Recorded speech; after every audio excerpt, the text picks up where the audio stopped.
I have to be honest, I'm super excited to be here. It's awesome to be back here in Las Vegas. The last time I was here, I spoke at DEFCON 17, and I was on a secret research mission, and I just want to show you a secret image of that.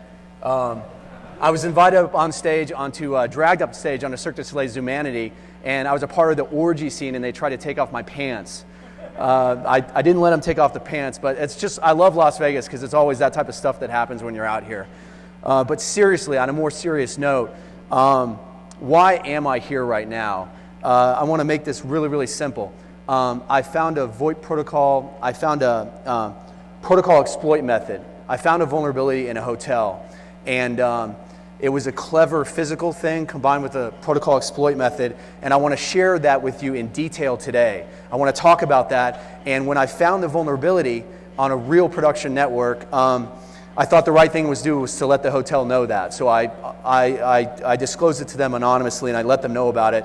But I want to share with you this information. And I'm really excited to show off my VoIP Hopper tool, which is my security assessment tool, which actually implements this exploit. So you're going to see the latest VoIP Hopper, which I'm going to release right now. So first of all, I want to thank all you guys for being in this room right now. I want to thank my friends, my associates that are here. And let's talk about the agenda. I want to blow through this. I want to get to the actual vulnerability. But when I was researching this, it's something I'm so passionate about. What better place to talk about hacking hotels VoIP but DEFCON, right? You're probably in the best place in the world where you have myriad luxury resort hotels, which is actually what I'm researching, what I'm talking about. So we're going to blow through some actual business case examples, because before we get to the technical, I want you to understand the business context of what's going on here. First of all, what is VIPR? VIPR stands for Voice over IP Exploit Research, and what we are is we're a highly specialized VoIP pen test team, and we do back-to-back VoIP pen testing, but we also have some other strategic missions. I'm the director of Sipera VIPR Lab, but we're working on Lava, which is a vulnerability scanner for VoIP. We publish VAS, which is a Linux distro that has all of our open source tools on it. And that's basically what we're doing. Is the commonality with us and VIPR is that we're all passionate about voice over IP security, and we love to learn. That's kind of a common thing in our lab. So let's talk market-wise, what's going on with VoIP and hotels. In 2008, worldwide revenue was $869 million. By 2014, it's expected to explode to $2 billion. So the point here is that revenue is growing. It's a growing market. And the second point is it's only in the luxury resort, only in the most expensive hotels. It has not yet penetrated the mid-market yet, but it's expected to soon. So what I want to talk next is I want to talk about the benefits to the hotel of having VoIP. I want to talk about the benefits to the guests from a business perspective. And then I want to talk about what the benefits of VoIP security are. So benefits to hotels, simplicity. These are the well-known benefits of VoIP in general. Simplicity of network management, saving on cabling costs, reduction of telecom expenses. You have ad and marketing revenue directly on the phones. You can do branding on the phones that are in the guest rooms, which is what we're talking about. You improve customer service by having increased revenue from customers coming back. New VoIP applications provide a technology differentiator over your competition, and you can use VoIP as a QA tool to improve customer service. And then also, the obvious thing, rebuilding lost telephone service revenue from mobile phones, especially in international areas. An EU Commission had found that the charges were inflated for international roaming. So here's a couple slide points on this.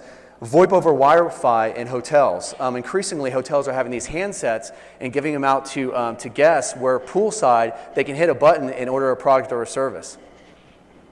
Benefits to the guest. We have the obvious improved service. You can order room service from your IP phone menu.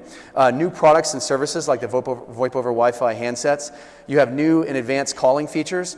And then you have cheaper calls. I mean, who doesn't want cheaper calls in their guest room when you don't want to use your mobile phone when you're international or otherwise? It's increasingly becoming the norm that hotels that are using VoIP are allowing free calling, free domestic calling. So what are the VoIP security benefits for a hotel? Prevents unauthorized access into internal systems, protects hotel guests from like eavesdropping. For the guests, it prevents eavesdropping on your private communications like RTP media reconstruction. eavesdropping, and trapping sensitive data. If you look at SIP-info method, where you can actually trap banking IVR applications if you're calling in your bank from your hotel guest room. Let's talk really quick about some case studies of VoIP in hotels. Peninsula Hotels, a 5-star luxury hotel chain, 14 hotels globally linked. The basic thing was telecom cost savings. They used their global customer service center to allow all the calls and had some cost savings there. So the win right here in Las Vegas, you guys have probably heard of the win. It's improved customer service through VoIP, improve the guest experience. Their strategy was to pamper and delight the guests. Each guest room has an IP phone. Beautiful little phone here, I found this. Here's a great quote. As Wynn Resorts is showing, the entire organization can become a contact center. The phone is no longer just a communication channel, it's a form of customer service in its own right. Hotel 1000, Seattle, downtown Seattle, deployed Cisco VoIP technology. They used a vendor called Percipia, which specializes in hotel IP telephony applications. They had multiple custom applications developed by Percipia. They have a video valet system. They have a condominium security entry application that uses IP cameras and pops up a picture of the user on the screen of the phone, and a VoIP application to detect guest preferences and set room preferences. So the video valet system is pretty cool. The guest sitting in the room basically hits a button on their Cisco phone. Everything is automatically routed. The valet guy has a Wi-Fi VoIP phone. He knows exactly where to go to get the car. He takes a picture of the car once he's picked it up, and it goes directly up to the hotel guest's phone, and he knows that his car's ready. Here's a great quote, Hotel 1000, the people that are designing this network. It is never just about bricks and mortar, nor is it about technical bells and whistles. Is it about the experience that matters to the individual traveler? That is not the norm for most hotels. So if you're reading between the lines here, what you're seeing is that they're using VoIP to provide better guest customer service and to be a technology differentiator over their customers. Okay, now we're getting more into the heart of this issue. Now we're starting to get good here. So the heart of the problem that I'm talking about today is a VLAN traversal vulnerability, which is trivial to exploit and leads to unauthorized IP network access. So the business risk is that hotels deploying VoIP have many benefits that they provide, but from all deployments I've seen are at risk of unauthorized internal IP network access to the rooms through the guest phones sitting in the rooms. Because these physical ports by default allow VLAN traversal, and I'm going to talk in detail about what that is. So let's go back to 1999. This is actually the vulnerability, and part of my research is I always give credit to people, and I think that we're kind of just trying to advance forward here, but there's a lot of people that have already done a lot of good work here. In 1999, IEEE 802.1q unauthorized VLAN traversal weakness. You see here, by spoofing various Ethernet frame fields, you can traverse from one VLAN to another. So Steve Shoup, Dave Taylor, 12 years later, this is what we're looking at right now. When Cisco PCERT responded to this in 1999, they acknowledged the vulnerability. I could pull it up for you right now. And they recommended best practices of disabling trunk ports that shouldn't be in use. Now remember this key line, disable trunk ports that should not be in use, because I'm going to come back to that in a second. Here's some other researchers. At Stake, Mike Schiffman, Black Hat USA, Sean Convery, Cisco White Paper. So it's basically 1999 to 2002. Some great SANS resources. So VoIP hopping, you've seen the title of this talk. What are we talking about here? I coined this term in 2007. I call it unauthorized VLAN access within a VoIP infrastructure that it was not intended by the system design. And this business risk increases in areas with the inherent right to privacy, like hotel guest rooms, and poor physical security, like public access. Here's a little article that's on Symantec.com right now, VoIP hopping, a method of testing VoIP security. You can read a little bit more information about it. So back to what we said. All best practices recommend disabling trunk ports for in user access networks. But the irony is, with VoIP to work, some form of a trunk port must be used. That's a trunk port in the traditional sense, which is what I'm going to talk about with this hotel case study. And then there's also the multi-access VLANs with auxiliary ports, which is the Cisco Voice VLAN. So here's an overview of this benefit of having VoIP in your network. We have the blue cable that transmits. We have benefits of VoIP. We're saving on cabling because we're transmitting 2 logical VLANs over the same physical port. It's always allowed. That traffic is always allowed by default. We have easy provisioning for the IP phones because we have protocol discovery mechanisms for the phones to automatically associate to the voice VLAN. And then we have easy quality of service. It's automatically and easy applied on the network administrators, by the network administrator on this switch. So now I'm going to actually step you through. These are 2 steps to this attack. And it's the 802.1q frame tagging attack. And this is what we do. We first have to learn the voice VLAN ID.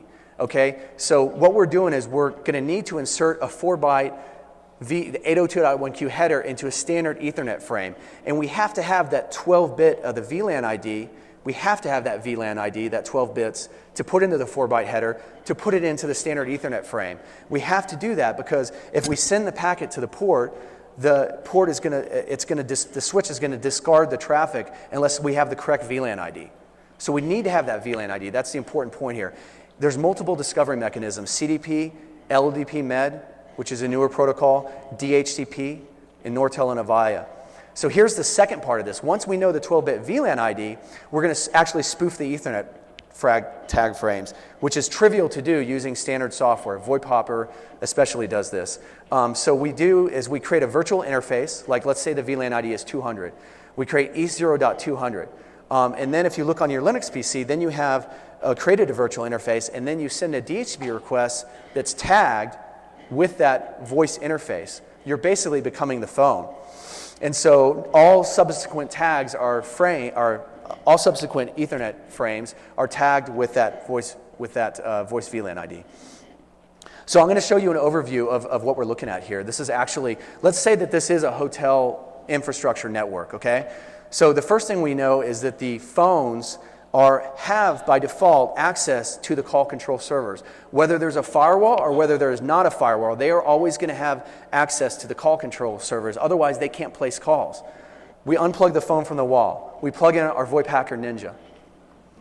So what is he going to do? He's just going to try and send packets out. He gets an IP address. He only has access to the guest VLAN. He only has access out to the internet. Let's say he gets crafty. He's like, I'm going to sniff packets. I'm going to learn the voice VLAN ID. Or I'm going to spoof CDP. Okay, so now I know VLAN ID 200. I insert it into there. I create a virtual interface. And now it's the same thing as I have access to the same access as a phone. So now I can tag my packets and I can send them. And I have full access to the call control network. Okay? So now I can sit all day long attacking the call control servers, which actually might allow me to penetrate further. And if they don't have a firewall, which a lot of organizations don't, seeing to the talk before this when he talked about separating the voice and the data, most customers that I see don't separate the voice and the data, right? So, then you're going to have access to the entire internal network just by VLAN hopping. So back to what we talked about with Cisco. How do we, the Cisco P-Cert advisory in 1999, how do we reconcile this problem? Current best practices recommend disabling trunk ports in user access networks. Yet the VoIP configuration requires 802.1q trunking in these user access networks. That's the irony. Is in order for this to work, in order for convergence to work, we have to allow the 2 VLANs. And in these physically separated areas, take a look at this quote from Cisco. Cisco is aware of VLAN spoofing attacks and recommends that customers apply best practices where possible to reduce the impact of such attacks on their networks. And then a little further down on the advisory, the recommended configuration is disable trunking everywhere it is not required so that tag frames are discarded on ports not configured for trunking. Well, guess what? Like I said, in a hotel guest room, you do have to have trunking enabled in order for this to work. So that was 1999. That was 1999. This is 2012. 2011. Okay. I swear I haven't had that much to drink yet. I always like it when I'm the only person in the room that finds something funny, don't you? Okay, so now we're jumping into the hotel vulnerability. I was talking with a friend and telling her about this story, and it's funny. she was like saying, this is like a scene out of Ocean's 11 or something. I mean, could this not be like a future movie that they make where instead of doing all this fancy physical security, they just check into the guest room. They just check into the guest room and they have multiple colluders, and they're able to get access into the internal network and pilfer out the electronic cache or whatever. It's a funny idea. But I mean, you literally have like a doomsday type of scenario. So my story of the hotel, like I said before, I was sitting in a luxury hotel very recently that had IP phones configured in the guest rooms. So I want to go into detail about the security controls that were in place, and a detailed description of the methods and how they were defeated. So the first security control that we found is we tried to unplug the phone from the wall and have our laptop plugged in, and we tried to do the normal stuff that you would do in order to gain access to the network, and we had no access to the network. So we kind of became clear that the hotel administrators, security operations, or whomever, kind of knew what they were doing, is that they were trying to apply security to prevent us to gain unauthorized access. You couldn't just unplug and plug in as if you were a curious user.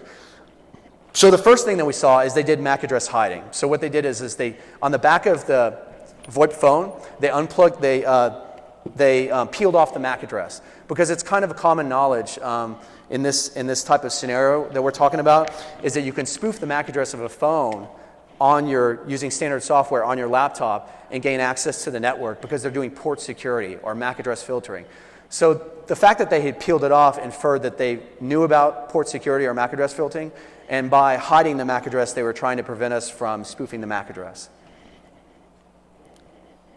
So the second thing we noticed is once we had gone a little further, we noticed that we had spoofed the MAC address, but we sent a DHCP request, and the DHCP response timed out.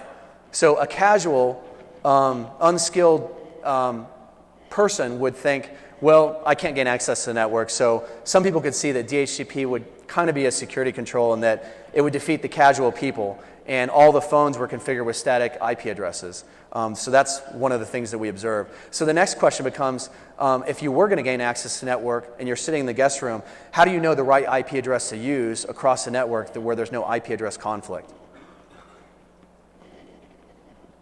So this is kind of one of the major things about VoIP Hopper that I'm going to show you guys, is when we just plugged in and had a sniffer running, we noticed that the trunk ports were leaking the VLAN ID. And what I mean by this is we were receiving 802.1q tagged frames, Ethernet, ARP packets that were tagged. So all we had to do was open up a sniffer and see, we saw the VLAN ID that the phones were using by just using a sniffer. So this was news to me, because I thought maybe this is some kind of misconfiguration. Maybe they shouldn't they had trunk ports configured. And as you know, trunk ports, the broadcast domain, any broadcast type of traffic is going to forward out all the ports. So why were we receiving?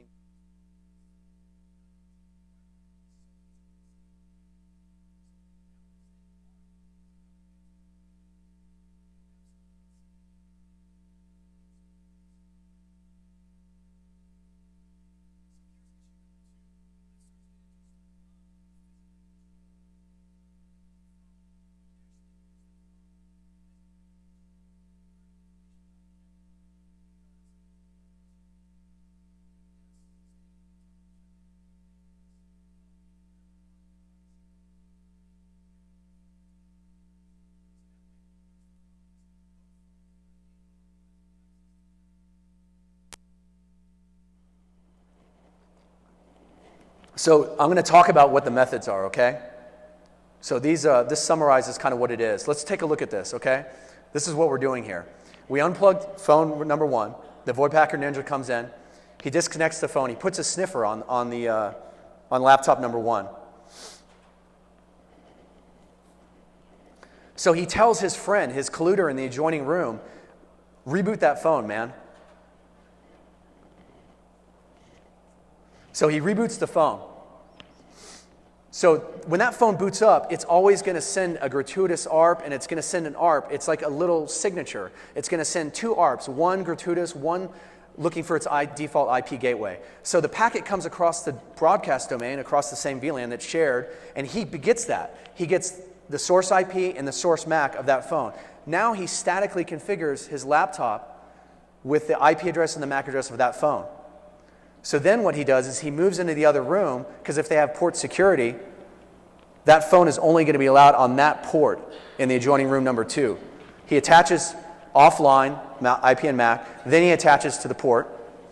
And so then we reattach phone number 1, and at that point, he has unauthorized access to the network.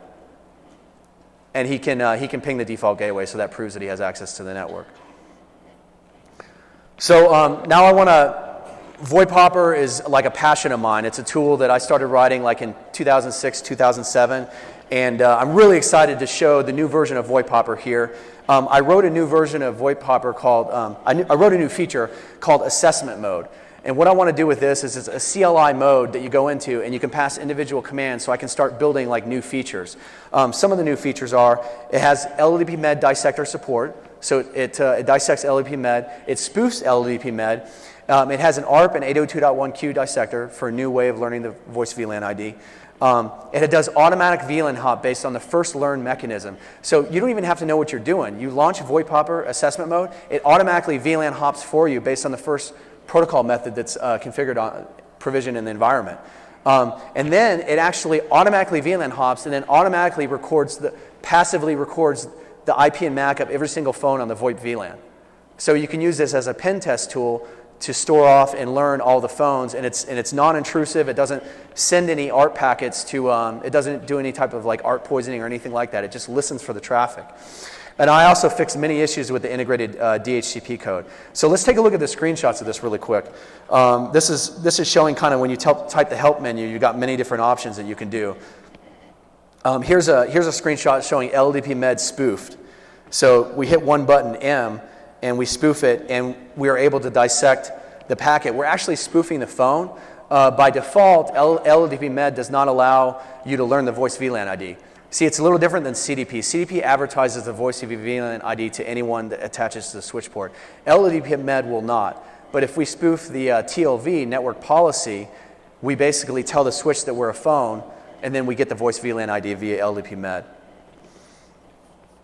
Okay, so this actually makes it like really, really easy to run. Like I said, I'm actually disabling the automatic VLAN hop, but the first method that's seen by VoIP Hopper, it will automatically VLAN hop and send a DHCP request. Like I said, there's a passive ARP sniffer after the VLAN hop that silently logs and records the phone and MAC and IP from the ARP traffic, and it logs it to a file. Okay, another thing, if DHCP is disabled, one of the things we saw like in on this hotel case study, when DHCP was disabled, it would time out. Well, now we time out, and then VoIP Hopper automatically sets a fake static IP, and then automatically starts sniffing for the phones on the VoIP VLAN.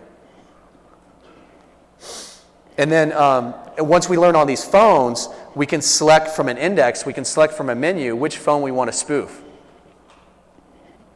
And then another feature I saw, which was useful from a VoIP pen test, is I was getting a flood of LLDP-MED traffic on the network, and I was getting all the phones, learning information about the phones. And so I wrote a feature that basically records all the LLDP-MED packets and puts them away in an inventory in a file, myassessment.txt. Yeah. So I had a guy in Viper helped me out a lot on some real low-level stuff, and I thank Tom to this, but it's time to actually show the demo of VoIP Hopper. It's the best part here. So we're doing good.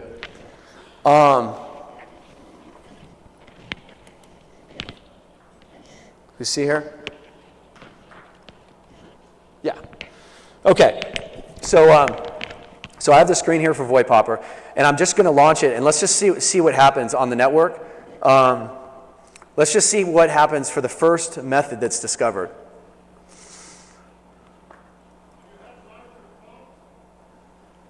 What's that? Can you hear? Large the what? Oh, the font.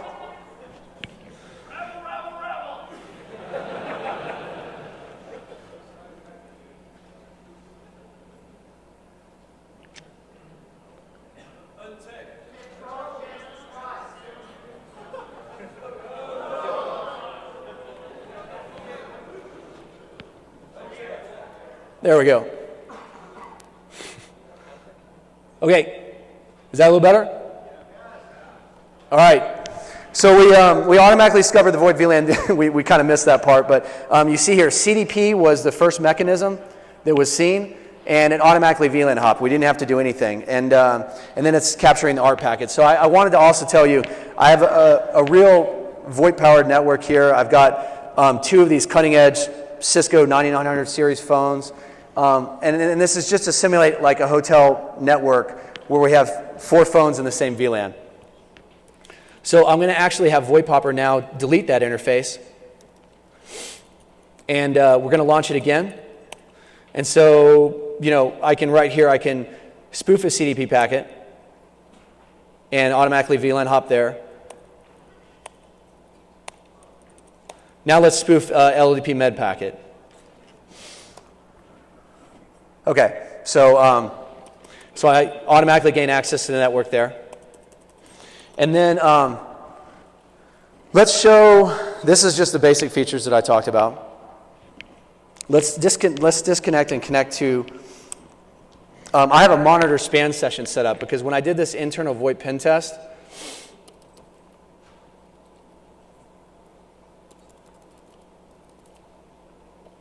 this is just happening like, it's just automatically doing it so fast here. Okay, so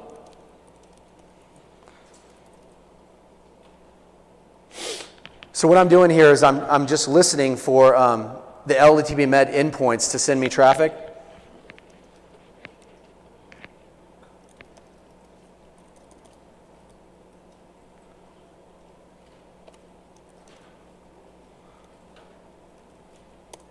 Okay, so there it was here. When I did this internal VoIP pen test, I suddenly just getting all these LLDP-MED packets. So I wrote this feature that, like, if I happen to receive the packets, which I shouldn't because LLDP-MED should only be sent from endpoint to switch, I shouldn't be receiving that traffic as well. So I wrote this feature that, that anytime I got LLDP-MED, I could inventory all the phones. So you see here, it's a growing list of the phones. So that kind of shows off the beginning part of this, but this is not the fun part because I actually want to simulate what we saw in the hotel case study. So I'm going to reconnect to that port. And we're going to make this a little bit more difficult and fun now.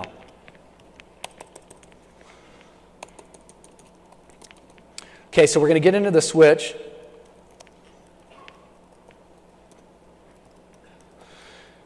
And also, for all you for all the Uber hackers out there that are trying to hack my switch, I just want to go ahead and just show you my passwords. Cisco 123. So anyone trying to get in, just go for it, man. Okay, let's turn off CDP. And let's turn off DHCP. We're going to make this fun. And now let's reboot the laptop. So now we're going to do exactly what we saw in the hotel network.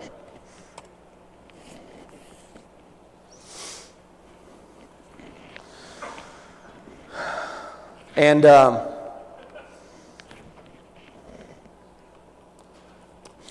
now we're going to have, we're going to have a occluder here. So I'm actually going to need like a volunteer. We're going to need someone that's going to be another VoIP hacker ninja to, can I get some hands for someone that would like to come up on stage and like help out with, sorry man, you right there?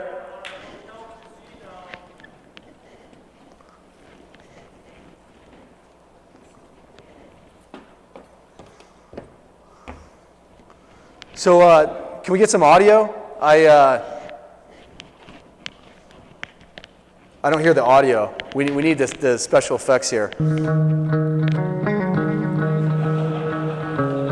What's your name, man? Ryan. Ryan. Let's do this, man. Are you ready to do this? Yeah, I think so. You're ready? Yeah. Okay. This is going to be your phone over here, Ryan. Right? So we're in the room together.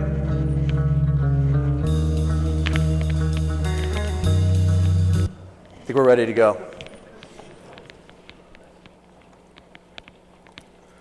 Okay, you don't touch anything right now. I'm going to give you the instructions on what to do. Okay? All right. Because this is something you just don't mess around with, right? So what happens?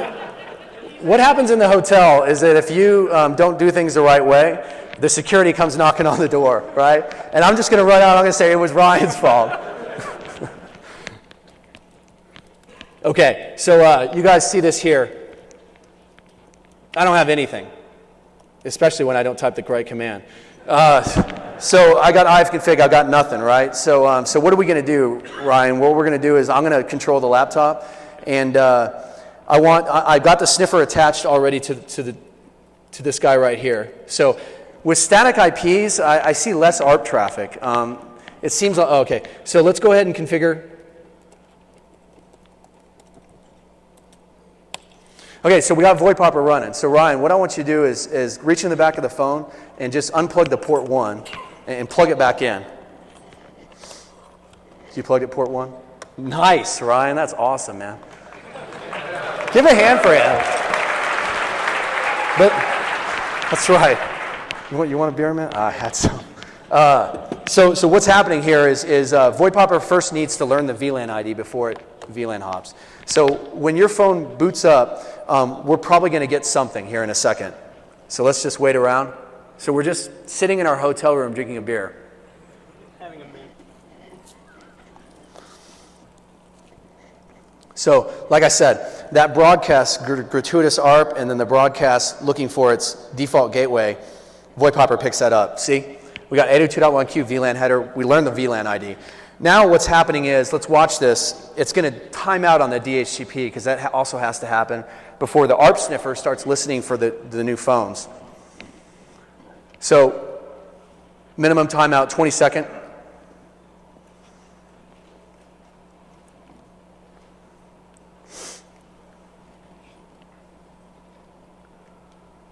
There we go. Okay, so now we're listening. Now the ARP sniffers. So I want you to reboot it one more time.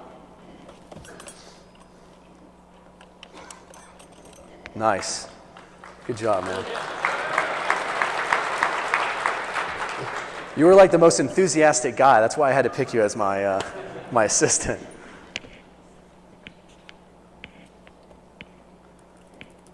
Okay, so it's going to take a second here. What's happening is, like I said, the ARP sniffer is detecting all the phones on the network. So when we reboot, we use the phone as a reboot tool in order to learn all the IP phone, the MAC address, the MAC and the IP of the phones.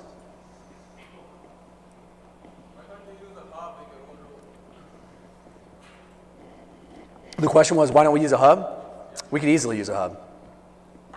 We could easily use a hub, and we could also use port 2 on the phone. We could connect directly to port 2 on the phone and learn the MAC address. What's that? So then I don't need Brian. No, I'm not. You want to see this guy up here, though. You want to see this guy up here. No, I'll get to that in a second. But what do we see here? We learn the IP and the MAC of the phone, right? So we see here that this is probably the phone, and the other one's the gateway. So before we do anything here, let's take a look at this. Okay, so I got and my MAC address is this right here. And let's test, and let's try pinging something here.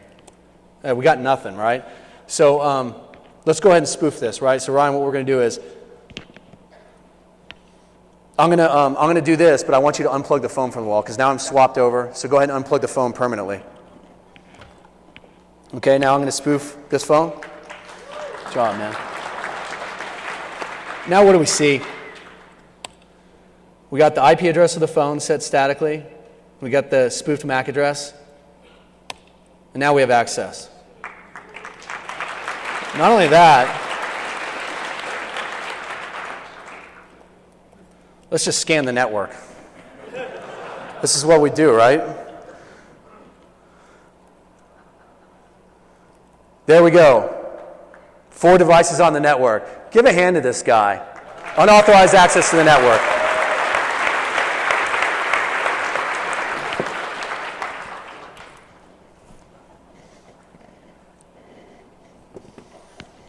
So this innocent little VoIP hopper versus the hotel, who won?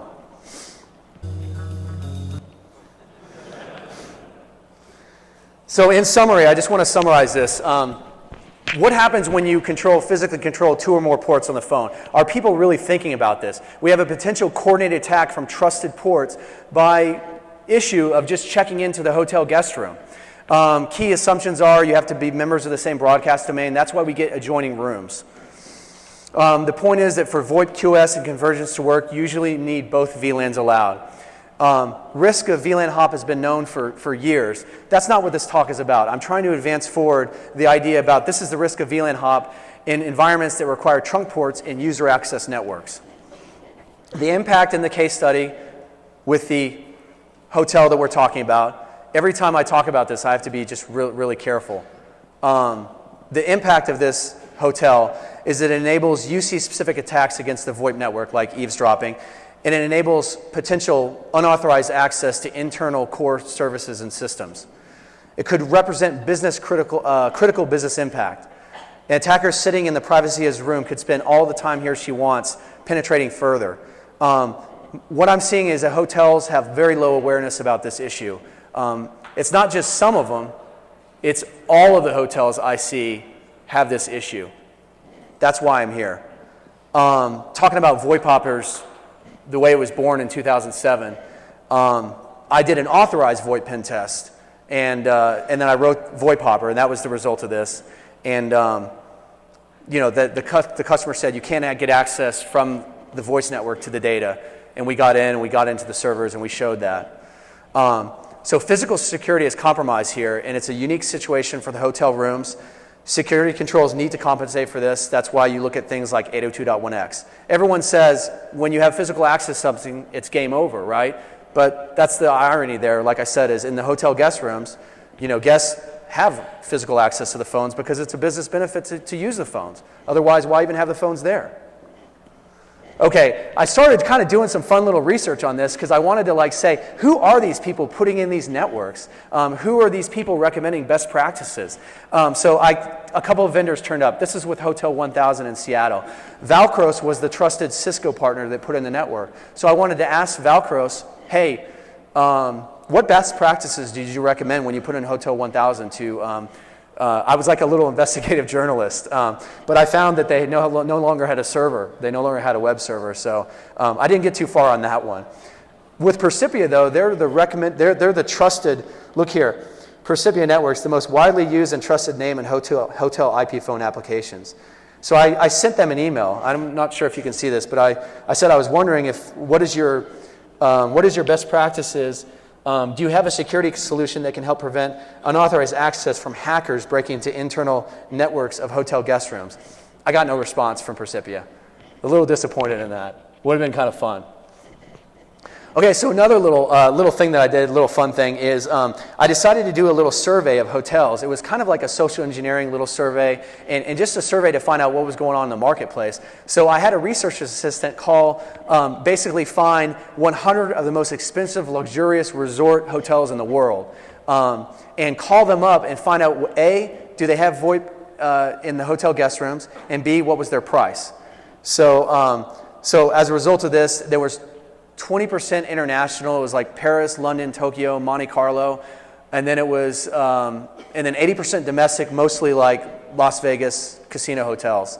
And the script went like this: my boss has a strong preference for hotels with VoIP, as he really likes the service and convenience of these phones. Does that sound kind of like suspicious to you? Like your boss has like a fetish for IP phones? He's gonna like curl up really close with his pillow? That's just disturbing.